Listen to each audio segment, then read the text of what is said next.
رب زدني علما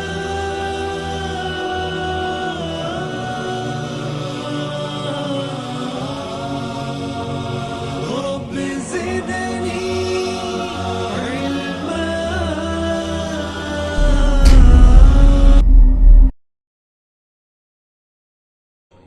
الحديث 31 عن أبي العباس سهل بن سعد الساعدي رضي الله عنه قال: جاء رجل إلى النبي صلى الله عليه وسلم فقال: يا رسول الله، دلني على عمل إذا عملته أحبني الله وأحبني الناس. فقال: ازهد في الدنيا يحبك الله، وازهد فيما عند الناس يحبك الناس. حديث حسن رواه ابن ماجه وغيره بأسانيد حسنة. حدیث کے معنی واضح ہیں. ایک آدمی سہل ابن سعد ساعدی صحابی کہتے ہیں کہ ایک آدمی نبی کریم صلی اللہ علیہ وسلم کے پاس آئے. انہوں نے کہا: یا رسول اللہ، اے اللہ کے رسول، کوئی ایسا عمل بتا دے. دیکھیے وہاں کوئی ایسا عمل بتا دیجئے کہ مجھے جنت میں داخل کر دے. آپ نے ان کو بتایا وہ عمل.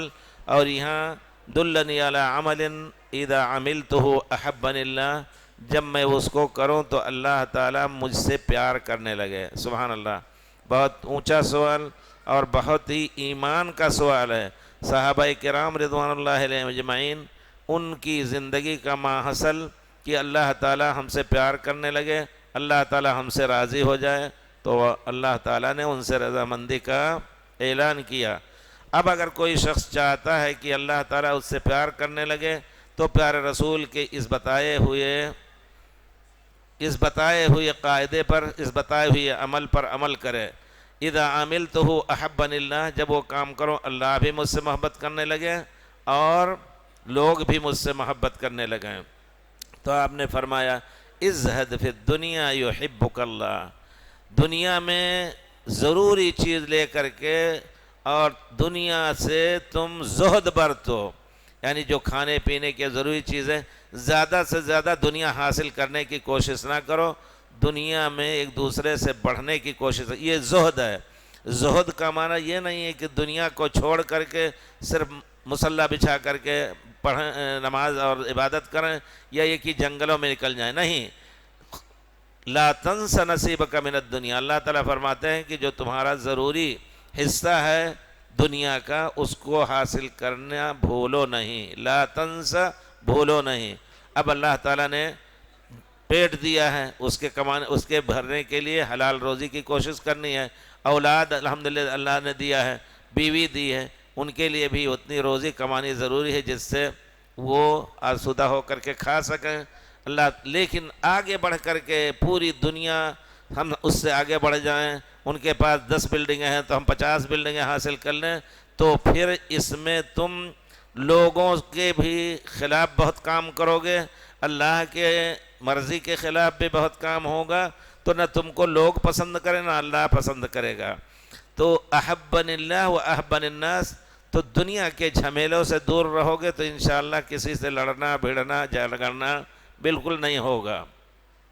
اسی کو کہتے ہیں کہ آدمی جب فتنے میں پڑ جائے، جیسا کہ احادیث میں اس کا اشارہ ہے کہ جب فتنہ بڑھ جائے تو آدمی گھر میں دروازہ بند کر کے بیٹھ جائے، جیسا کہ پیارے رسول صلی اللہ علیہ وسلم نے صحابہ کو سمجھایا.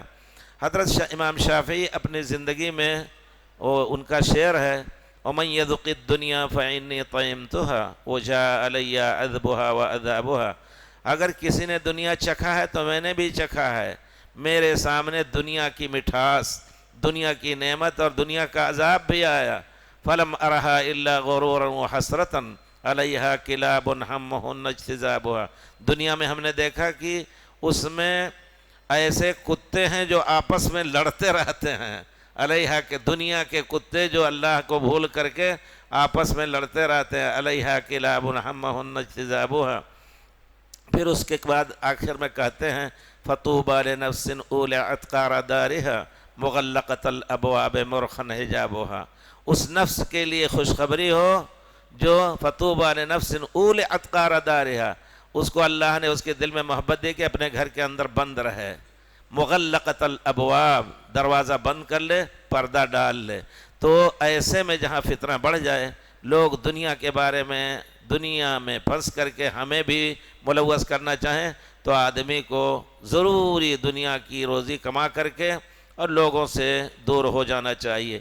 یہ معنی ہے، یہ معنی نہیں ہے کہ دنیا سے الگ ہو کر کے بیوی بچوں کو بھی چھوڑ کر کے، جیسے بہت سے لوگ اسی کو اصل دین سمجھتے تھے، جنگلوں میں جا کر کے پھل کھا کر کے، درخت کا پتا کھا کر کے جانوروں کے ساتھ جیتے تھے۔ جیسا کہ بڑے بڑے علماء کے بارے میں اس زمانے میں آج سے 40-50 سال پہلے ایک عالم ہے ہندوستان کے، انہوں نے اپنے والد کے بارے میں لکھا ہے کہ انہوں نے تصوف کی وادی میں جب قدم رکھا تو اونچے سے اونچے درجے تک پہنچ گئے، اور 4 مہینے تک جنگل میں جانوروں کے ساتھ زندگی گزارتے، پتے کھاتے اور کچھ کھاتے، اور جب گھر پہ آئے تو ہفتے میں 3 چاول کھاتے تھے۔ یہ اللہ تعالیٰ کو پسند نہیں ہے اس طرح کی چیز۔ دنیا بھی لو ضرورت کے تحت، اور اگر یہ نیت ہے کہ ہم اچھے سے اچھا کھا کر کے، اچھے سے اچھا کا معنی یہ صحت کا کھانا، جیسا کہ علماء سلف نے لکھا ہے، حسن الغذاء ینوب ان شرب الدوا، اچھی غذا ہو تو دوا کھانے کی ضرورت نہ پڑے، آدمی صحت کا کھانا کھائے، ڈھونڈے اور پھر اللہ کی عبادت کرے، لمبی چوڑی دنیا حاصل کرنے سے دور رہے، یہ معنی ہے بس، اتنا ہی کافی ہے۔ پیارے رسول اسی وجہ سے دعا کرتے تھے، اللہم اجعل رزقی کفافاً، اے اللہ تعالیٰ میرا رزق اتنا کر کم نہ ہو اور ضرورت سے زیادہ نہ ہو، اسراف بھی نہ ہونے پائے۔ حضرت ابو بکر بھی یہی دعا کرتے تھے۔ تو اس طرح کا کہ دنیا اگر لے رہا ہے تو زاہد ہے، اس کو زاہد کہیں گے۔ اللہ نے بہت کچھ دیا ہے، اللہ کی راہ میں خرچ کی دی۔ امام عبداللہ ابن مبارک کو زاہد اور مجاہد بھی کہا جاتا ہے، ہر میدان میں آگے رہے، محدثین کے سانہ بسانہ احادیث بہت زیادہ ان کی رہیں، پھر اس کے بعد جہاد کی ضرورت پڑی تو وہاں بھی مرابطہ کیا، وہاں کتابیں لے کر کے حدیث پڑھتے تھے اور اسلامی سرحد کی حفاظت کرتے تھے، اور دنیا نے، اللہ نے ان کو دیا تھا، لوگوں کو مضاربہ پر دے رکھا تھا، پیسے آتے، غریبوں کی مدد کرتے، اپنے لیے عام کپڑا اور عام کھانا پسند کرتے تھے، اگر وہ چاہتے تو بہت سے اونچے۔ اسی وجہ سے انہوں نے ایک کتاب بھی لکھی ہے، کتاب الزہد والرقائق۔ تو دنیا کا معنی یہ نہیں ہے کہ آپ دنیا کو پورے طور پر چھوڑ دیں، لیکن دنیا میں داخل ہوں گے تو اللہ کو بھی بھول جائیں گے، لوگوں کے ساتھ بھی کشمکش ہوگی، نہ لوگ پسند کریں گے، محبت کریں گے آپ سے، اور نہ اللہ پسند کرے گا۔ اور جب اتنا ہی زہد برتیں گے، پیارے رسول نے فرمایا ازہد فی الدنیا یحبک اللہ، دنیا میں یحبک اللہ، اللہ تعالیٰ تمہیں محبوب رکھے گا۔ دنیا سے زہد برتو، نہ اس میں مسابقہ کرو، ایک دوسرے سے آگے بڑھنے کی کوشش کرو، اور نہ دوسروں کا محتاج بنو، تو اللہ تمہیں پسند کرے گا۔ وَازْهَدْ فِي مَا عِنْدَ النَّاسِ، لوگوں کے پاس جو ہے اس سے بھی تم دور ہو جاؤ، اس کو حاصل کرنے کی کوشش نہ کرو، کسی کے پاس مال ہے اس سے مانگو نہیں، یا لالچ میں اس کے ساتھ بیٹھو اٹھو نہیں۔ اِزْهَدْ فِي مَا عِنْدَ النَّاسِ، لوگوں کے پاس جو ہے اس کو حاصل کرنے سے بھی دور رہو، یحبک الناس، تو لوگ آپ کو پسند کرنے لگیں گے۔ یہ عام معنی ہے حقیقت میں۔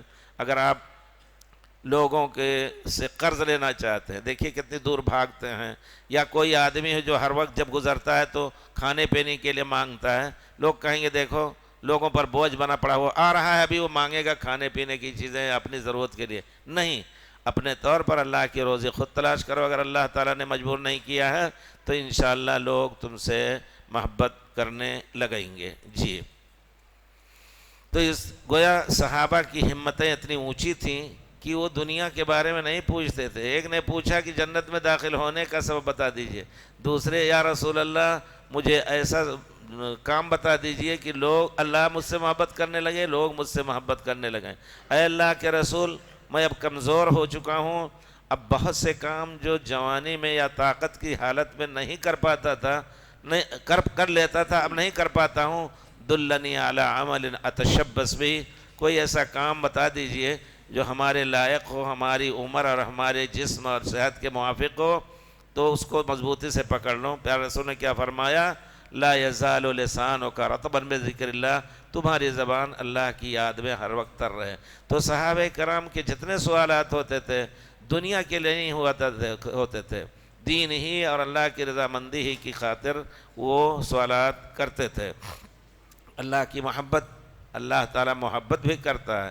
ہمارے عقیدے کی کتابوں میں جب دیکھیں گے تو کہتے ہیں کہ نہیں، محبت کا معنی محبت نہیں، محبت تو دل سے ہوتی ہے اور دل اللہ کے نہیں ہے۔ عجیب بات ہے، جب آپ نے یہ یقین کر لیا کہ اللہ جیسا کوئی نہیں، تو اللہ کے محبت جیسی کی شکل کسی کی نہیں ہے۔ ضروری نہیں کہ دل ہو اور کچھ ہو، ہم آگے نہیں جائیں گے۔ اللہ نے کہا ہم فلاں سے محبت کرتے ہیں۔ اللہ تعالیٰ کہتے ہیں کہ جب آدمی نیک کام کرنے لگتا ہے تو اللہ تعالیٰ اس کے لیے لوگوں میں قبول رکھ دیتا ہے۔ لوگ جہاں بھی جائے لوگ اس کا احترام کرتے ہیں۔